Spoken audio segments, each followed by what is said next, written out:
Jadi pertama tentu saya mengucapkan terima kasih kepada Bapak Wayan Koster dan Co Aceh yang sudah menyelesaikan masa jabatan pertama sebagai Gubernur Bali, dan selamat bertugas untuk pejabat Gubernur Bali yang baru, Bapak Irjen Polisi Santani Mahendra Jaya. Tentu banyak hal yang harus dipersiapkan dalam rangka bagaimana melaksanakan dan menjalankan roda pemerintahan di Provinsi Bali sampai 2024. Ada lima hal sebenarnya yang ingin saya sampaikan sebagai masukan ya kepada Bapak Gubernur yang baru. Yang pertama, bagaimana membumikan kembali constitutional building yang sudah diletakkan dasar-dasarnya oleh Bapak Gubernur sebelumnya. Salah satunya adalah Undang-Undang Nomor 15 Tahun 2023 tentang Pemerintahan Provinsi Bali. Karena inilah yang menjadi dasar hukum baru yang kemudian akan berdampak kepada peraturan-peraturan di bawahnya.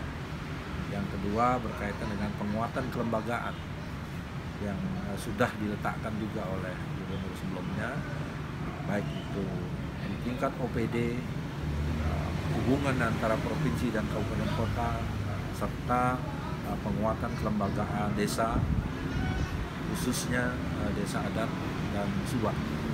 Yang ketiga berkaitan dengan peningkatan kapasitas sumber daya manusia, di mana bonus demografi yang kita punya harus benar-benar dikelola dan dioptimalkan pemanfaatannya untuk kemajuan sumber daya manusia kita.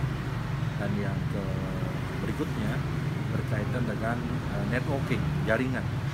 Jadi karena Bapak PJ, saya tahu beliau sudah tour of duty ya dalam melaksanakan tugasnya sebelumnya, termasuk juga sudah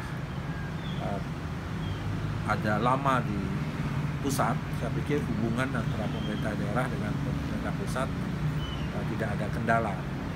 Dan yang kelima, mewujudkan kesejahteraan masyarakat ini menjadi salah satu kunci yang penting juga. Karena kita patut berbangga pasca pandemi ini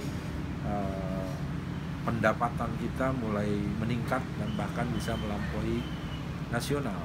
Dan ini kalau ini dikelola lebih baik lagi, saya pikir tidak tertutup kemungkinan peningkatan pendapatan daerah Bali akan tambah meningkat.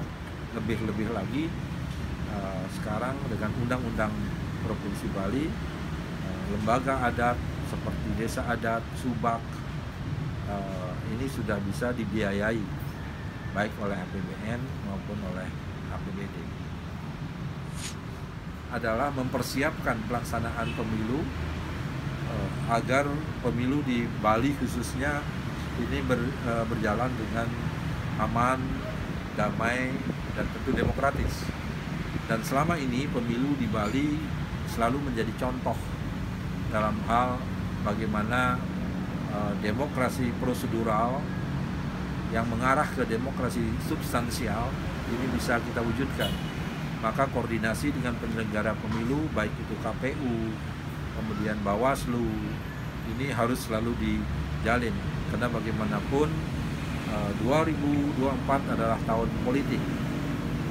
Maka bagaimana tahun politik ini bisa berjalan dengan baik, saya pikir ini juga tugas yang tidak kalah pentingnya bagi pejabat gubernur dalam rangka menjaga demokratisasi di Bali bisa berjalan aman, damai, dan menyenangkan.